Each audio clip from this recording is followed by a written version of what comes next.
Professor Thatamanil.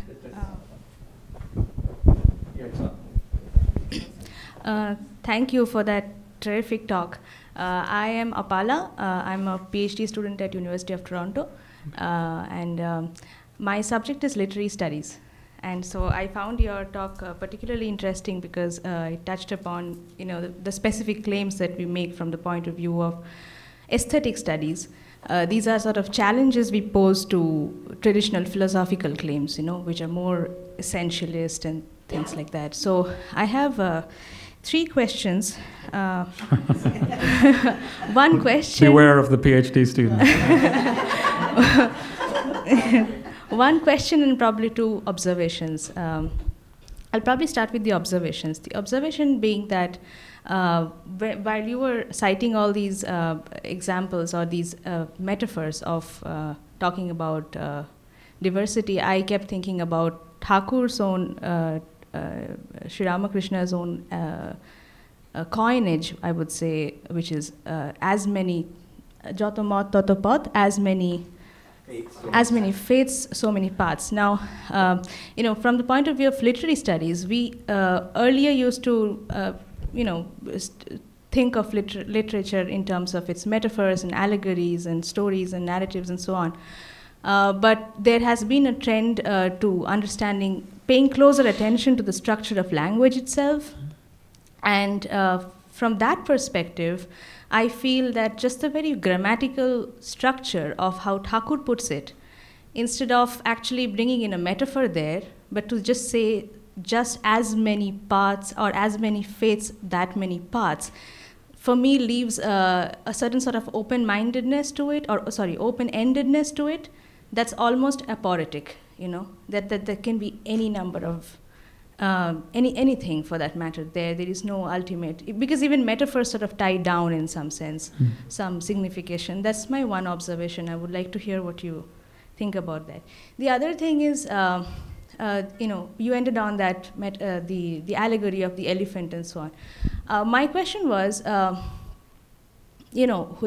overseer of the elephant, what if we think that all of those people, the blindfolded people who were seeing aspects or experiencing aspects of the elephant, can imagine the whole? How is imagination playing, the role of the overseer? Okay, that's the other observation. And my final question, this is my question, which is that in all your claims about diversity of divinity, I find, because in my own reflections about India, historically, anthropologically, culturally, linguistically, we have all these problems.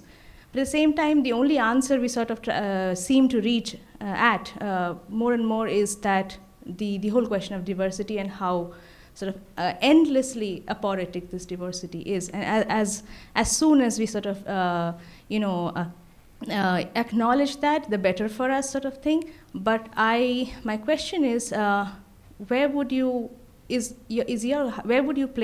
place your claim in terms of whether it is essentialist, partly essentialist, or absolutely radically anti-essentialist, because I think Thakur's claim is anti-essentialist in the very radical sense. It can be interpreted that way.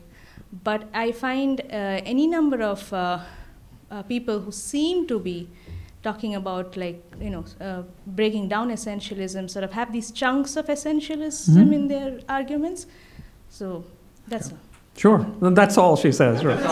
Did you notice how she ended? That's all. It's a fantastic series of questions, and I actually think there's a way that I can take them all on together. Yeah. I agree that there's something fertile about the notion of imagination.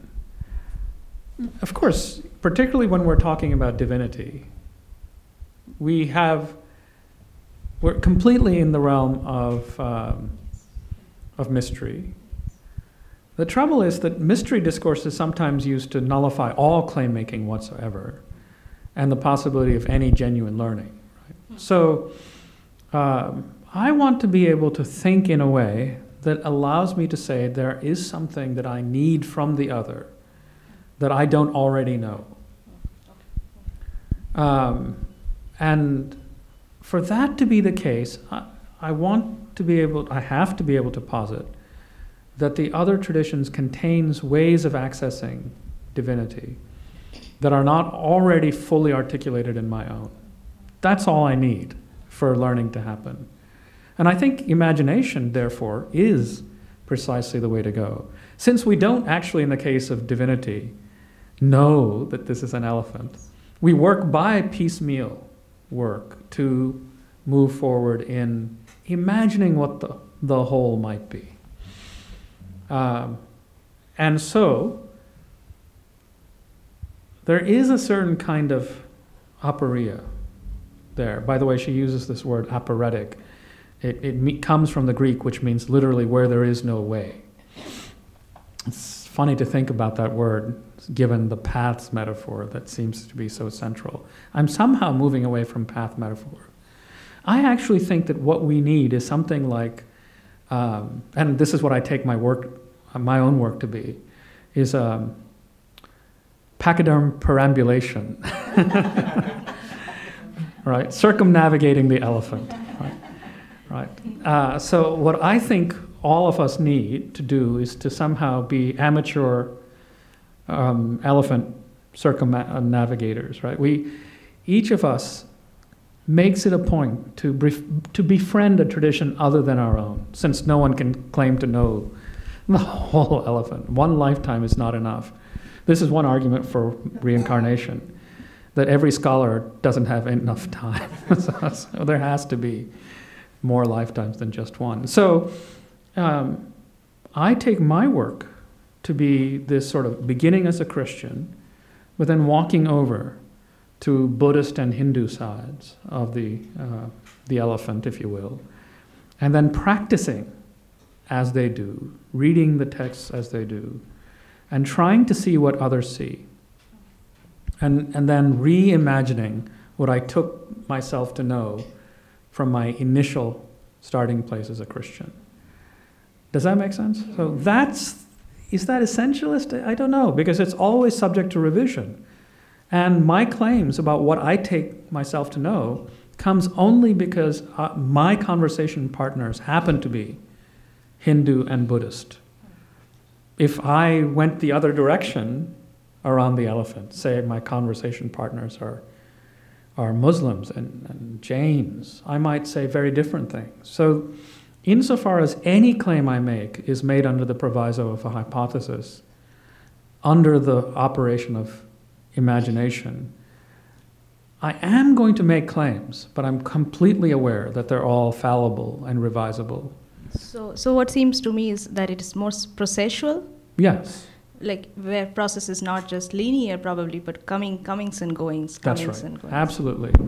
And processual is really lovely because that captures what happens in any conversation. You've asked me questions I could not possibly have anticipated. I actually could not have possibly imagined a literary person asking me these questions at the Vedanta Center. All right? And I am changed by the question. And that is itself a processual matter. And if the conversation between traditions looks like that, then it has to be this constantly revisable process of coming and going. Thanks. Thank you so much. Sure. Please tell us your name, where are you from, and then ask your question. Hi, I'm Paloma. Are you also a PhD student? I was going to say my question is going to be so much easier because it's not academic at all. So I'm barely trying to wrap my head around all this intellectualism. So, but when I first read Carl Sagan not too long ago, well, many years ago actually, and as the first billions of years ago, exactly, and that was when it baffled me to see that religion and there was a whole conversation in that book, Contact, about basically what seemed to me like who has the monopoly on truth, science, or religion. And that to me, I grew up in a Vedantic tradition, so to speak, and I grew up in India, so this is familiar to me in that to me, that was baffling because I don't see things that way. I wasn't raised to see things that way. I just want to know your thoughts on that.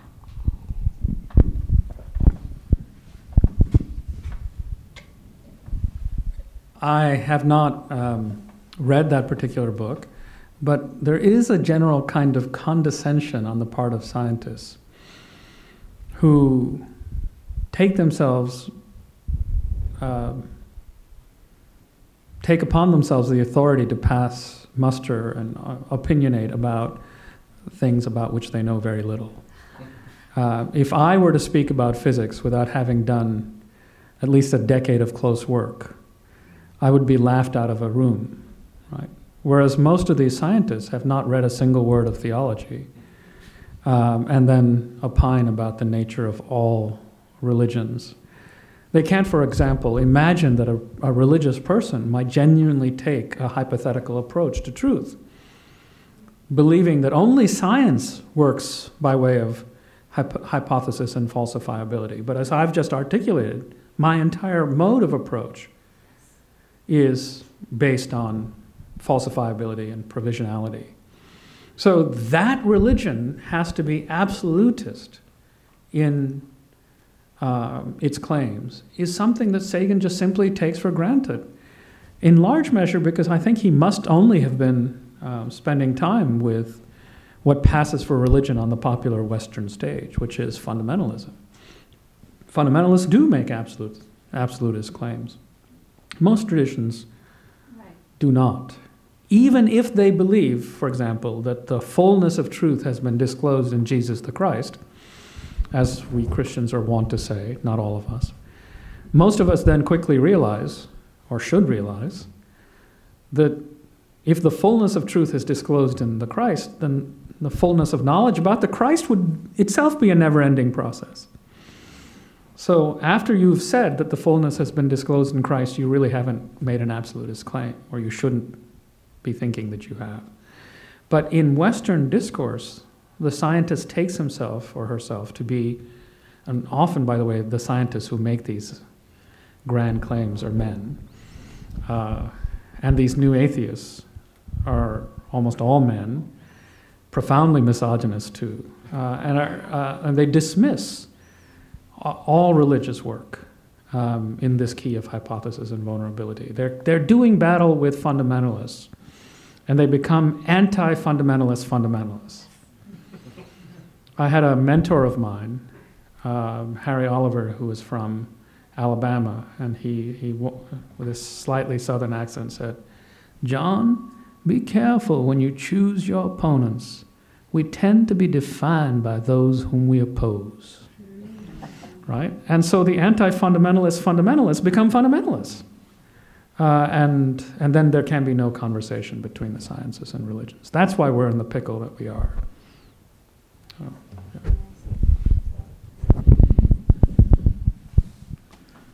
Can I ask a question? Yeah.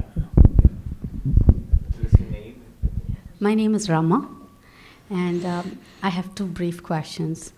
The terminology Christian Advaitin is very new to me, so if you can explain that a little bit more. Second, about the arrogance in the allegory of the blind man and the elephant. You described the man with the vision who came to describe that, hey, this is the whole picture, and that somehow does not necessarily, from the way I understand it, God is infinite. So who can have the whole picture? That's correct. Right. So the question, but we do know of incarnations that have tried to give human beings the bigger picture of, and that concept of that bigger picture has actually, you talk about it as diversity in divinity, but haven't all these incarnations tried to actually tell the opposite, which is that even though you may see this diversity, that it's all one? I think that, well, and that we are fighting about it when we are only fighting about the same thing, or? Yeah. Now, first of all, with respect to the metaphor, we don't actually even know if there's only one elephant. All right. There are some philosophers who have posited that there may be more than one ultimate reality. And some philosophers and theologians have suggested there must be at least two or three. There must be a personal reality and an impersonal reality. Such a claim has been made, for example, by the Christian theologian John Cobb. So we don't actually know. I do think that the dominant position within the world's religious traditions, insofar as I'm able to determine from my research, suggests that most do posit one ultimate reality. I'm actually in agreement with that. I'm simply saying that that one ultimate reality has to be multifaceted. Has to be multifaceted. There's no other way to account for the diversity except just wishing it away, or just saying it's only a matter of perspective. Right? The diversity in our accounts about ultimate reality, according to some thinkers, has only to do with the diversity of where we are situated, our different languages and so forth. In divinity, no diversity. Right? Well, then when I go to learn from you, I don't actually learn anything from you about divinity. I just learn how you happen to conceive or imagine divinity. That's nice, I should know, right? That is a matter of being a good neighbor. But for me, I think my pilgrimage to you must be a pilgrimage to God. That is, when I spend time with you and, say, Swamiji, for example, and spend time earnestly speaking to him, I am not merely meeting him, I am meeting divinity as Swamiji sees it. So my pilgrimage to Swamiji is simultaneous a pilgrimage to him and a pilgrimage to God. Right. That can only be the case if you have some aspects of the truth that I do not already know, even if there are resonances. That's why I think as I do. Yeah. Thank you. Sure. And Christian Advaita? Oh, Christian Advaita, yes. Now, it's not well known, but there have been, for the whole history of the Christian, virtually the whole history of the Christian tradition, figures who have moved in a direction that suggests that God is not simply out there. In fact, some of the earliest discourses in Christian theology that are informed by philosophy have spoken about God as being itself. Right? Being itself, or the ground of being. And those are the English equivalents of Sat in Sanskrit. So when you have being itself theologians, most Christian theologians have said that we are not ourselves being itself, but we participate in being itself. We have our being from being itself. Now that already is a more nuanced claim than God is out there and I am over here, which, as Swami Abhedananda himself writes, is a contradiction. If you really believed that, then you're denying that God is infinite, because God would then be not what I am, right? So he shows that that's a mistake. And every Christian theologian who has any level of philosophical subtlety knows that that would be a mistake. So I'm suggesting that move towards non-duality is already anticipatable in Christianity, and some have actually affirmed something close to, if not fully non-dual. People like Meister Eckhart, Marguerite Porete. Of course, Marguerite Porete got burned at the stake for holding such a position. So when Christians have articulated something like Christian Advaita, in the Middle Ages at least, it was a bit dangerous to one's health. Increasingly, it's less and less dangerous to be a Christian Advaitin. So I'm merely picking up on these moments in Christian theology, then learning from my conversations with Advaitins and Buddhists to articulate something like a distinctively Christian way of affirming non-duality, without dissolving something personal in divinity. So that's what I'm trying to do. Thank you so much for your presentation, Professor. I immensely enjoyed it. I'm Devanik, and I'm from Syracuse, New York. My question to you is, is it possible to posit that, again, bringing back the allegory of the elephant, that you have this disharmony among the seekers because they're blind. The moment you take their blindfold off, they realize that what they see in their limited vision is not the elephant, is not the whole of it. And even the king who corrects them only has a partial view of one side of the elephant and not the whole, which is a guru which is at a higher level of understanding as they are compared to they are. That's one question. And the second one is the question of diversity versus unity in divinity. For example, you said Advaita. It does not say, we could have said Ekavada if unity was the only thing. It says Advaita because there is no two, which also means there is no one, there is only the whole. I don't know what that means really, but I don't have the language to express that. So do you think that all our disharmony arises from the language or our inability to express the infinitude of the divinity in language, which is the only medium through which we can express ourselves? Thank you. Yeah, thank you. I think Nubingen is reminding us that the limitation of this allegory is that there is no way to take off the blindfold. Right? None of us can claim to see the whole. And intriguingly, those who have had what you and I might call a mystical experience, although there are lots of problems with that category, tend to actually say that there's more to be known even after that experience, right? So what one knows through the experience is the infinity of the absolute. A Christian theologian named Gregory of Nyssa argued that in the famous biblical passage, Moses is only permitted to see the back of God because even after death, there is always only the following. Right? The more you move into divinity, the more there is to move, because the infinite literally has no terminus. So there is always only going to be partial knowledge, says Nyssa, even after death. So his claim seems to be that even if, say, one attains to moksha, that the finite will continue forever moving into the infinite and would reach no end. So the allegory is limited because there's no way to take off the blindfold.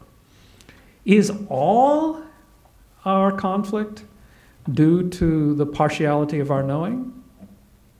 I don't think so. I think sometimes we're just wrong. Right? Sometimes we're just stubborn, mistaken, deluded, projecting onto divinity all manner of inadequacies that have more to do with us than to do with divinity. But I'm hoping that we can correct each other, right?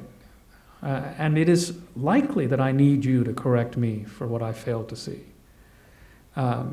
So no, not all mistakes are due to either the infinity of divinity or the partiality of our knowledge. Sometimes it's just due to the fact that we're stubborn, ignorant, self-centered, and so forth. I hope that's a starting point of an answer.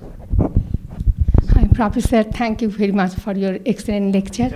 And my name is Momita, and I have no title I am the believer in God. That's all I can tell you. Okay? I have no title specific. First of all, to me, to harmony, we cannot do without diversity. Diversity must remain. And I think that, Sri Krishna clearly said that he was God and came, that complexity it is needs. Otherwise, we don't know the truth, morality, in terms of Krishna's idea. My question here, condition and possibility you referred, the strong metaphor. The Christianity, I actually have a deep respect for every religion. Born in a Vedantic, born as a Hindu under the shadow of Vedantic philosophy, I believe involution for my birth, involution, evolution follows involution. To me, I am a sinner being I was born, and Swami Vivekananda also tried to rectify that, saying, why can't we say it's a mistake, not like sinner? It bothers me so much, the strong metaphor, that condition, the possibility of deharmonizing the whole religion sometimes, that I need your help. How could we reconcile that metaphor, turn a little bit by mistake, something like that? We can also honor, yeah, it's fantastic. You all know that Swami Vivekananda had a tremendous gift with language, right? So among his most famous statements on just this question is, it is a sin to call man a sinner. It's a paradoxical statement because is he affirming the doctrine of sin in that particular? It's fun to think about, isn't it? It's playful, it's mischievous. It's a sin to call man a sinner. I think that's the question that is being asked. Why not just talk about error? And the questioner is asking whether Christian theology is fundamentally carrying a certain kind of baggage that constrains the possibility of learning. Well, in this room, looking at a picture of Swami Vivekananda, I'm reluctant to say that here I think Swami Vivekananda is guilty of an excess in rhetoric. Why? Because the Hindu tradition says that we are ignorant beginninglessly, right? That we are so caught up in avidya, and avidya is anadi, beginninglessly so, that it distorts everything that we see, such that we have been in this condition from time without mind. That seems to me as grave a diagnosis of the human predicament as the discourse of sin. So I think this is one of those cases where, as we learn to live and talk with each other, we realize that we need not be playing this polemical game. I think Swamiji, that is Swami Vivekananda, was responding to Christian missionizing excess by turning the tables and flipping the tables. But any serious reading of avidya in the Hindu tradition suggests that the problem is as grave in the Hindu tradition. It's not simply a cognitive error that I can snap out of, like failing to, making a math mistake. I need years of study, possibly multiple lifetimes, to snap out of this mistake, right? So it's not a mistake in any elementary sense, and it's as grave a diagnosis as the diagnosis of sin.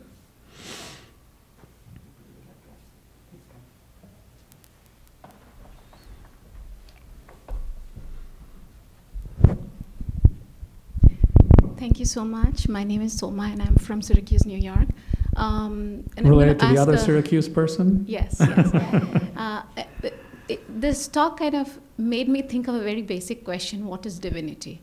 Like when you talk about diversity in divinity, that's when, is divinity the path we take, or is divinity a different plane which we are actually trying to achieve?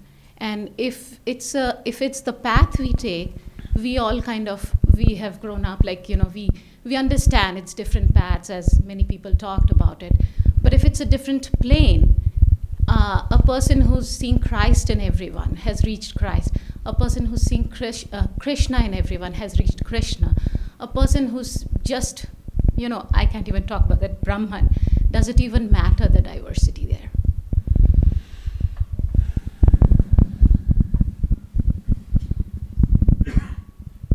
You're raising a subtle issue that I haven't talked about in my remark for today.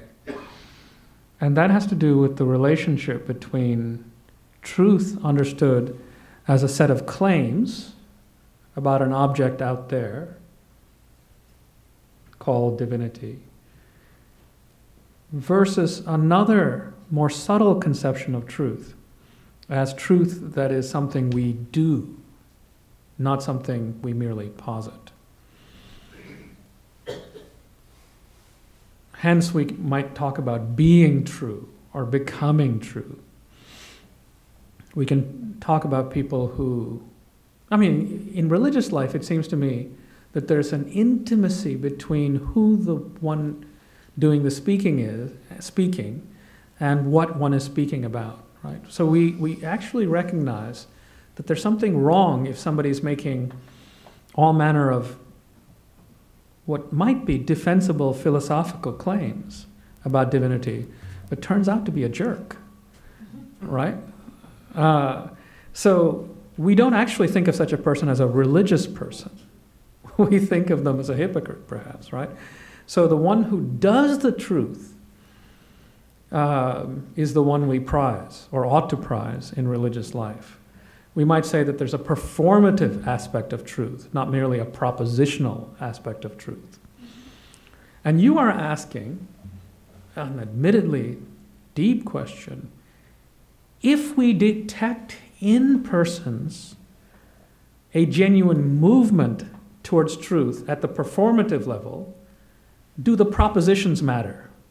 That's how I hear your question. That's a deep question. I think it's the sort of thing we have to talk about. I'm wary about just pronouncing upon such a thing, because that seems itself questionable, right? So I would with you say that our priority ought to be on this performative transformation, that we become people who are capable of seeing and knowing the truth more intimately and more fully in our lives. That is so much important, so much more important than the claims we make, that I appreciate why one might say, now that's where the real action is. And I would say, yes, that is where the real action is. I don't, however, think that that means we should fail to also investigate the question about how we, what we say about God might itself become more true. Even if I totally agree that the saying and the speaking must be in harmony and accord with each other. So thank you for that very searching religious question. It's not merely a conceptual question.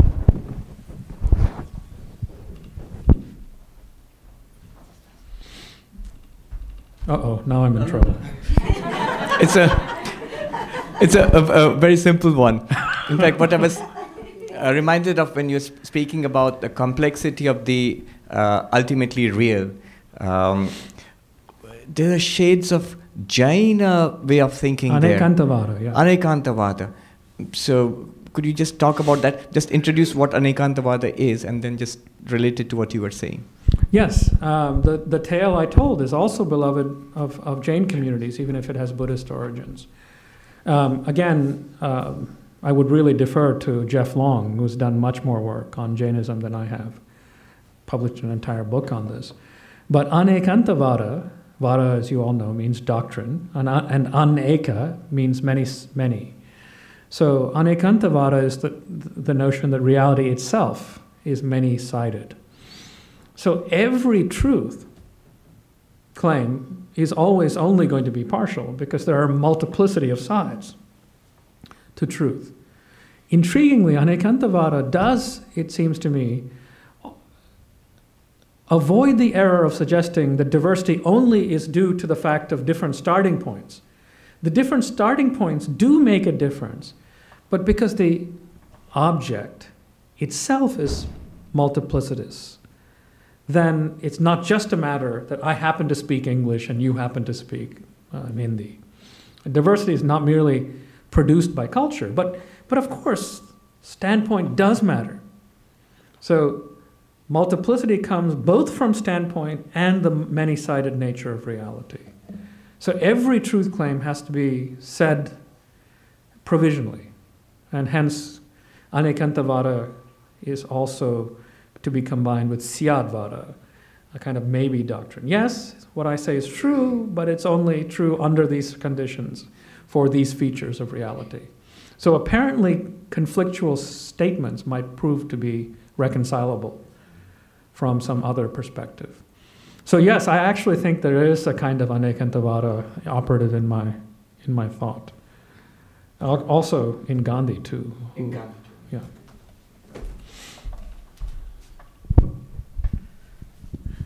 Now we have this thing written here. Truth is one, and sages call it variously. It's often something that's quoted in Vedanta circles. Ekam sat vipra bahuda vadanti.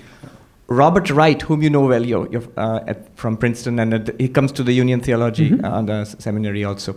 In his book, The Evolution of God, he mostly talks about how the Abrahamic religious traditions have evolved. But at the end, towards the end, he makes a comment about the possibility of harmony between different religions. And he says one formula which has worked in the past is the ancient Hindus came upon this, the truth is one, and the sages speak of it variously. And it seemed to have avoided a lot of religious conflict in India, this kind of understanding, even among ordinary people who wouldn't be able to quote the Sanskrit back to you. He says maybe that might be a possibility of harmony between a possibility of harmony for religious, a solution for religious violence in today's world. So this question is more skewed towards a practical angle. Right now we have a problem of religious violence all over the world. What do you think about truth is one, spoken about in different ways, and the problem of religious violence today?